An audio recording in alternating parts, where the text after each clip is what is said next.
to fix hyperflash after you've installed LED bulbs in your front turn signals and rear using Forscan. You can fix that. So using Forscan, we're going to go on BCM as built.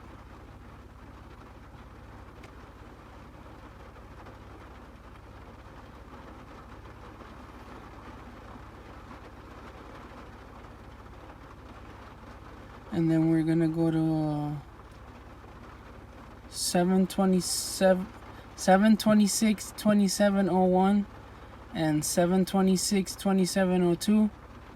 The 2701, you're gonna have a 01 and you're gonna turn that into a 0.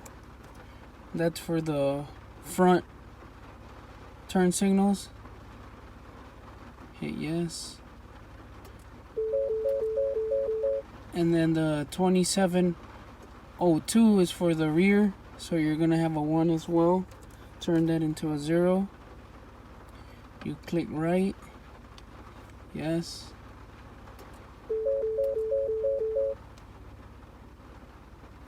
And then now go hyper flash. That's how you do it.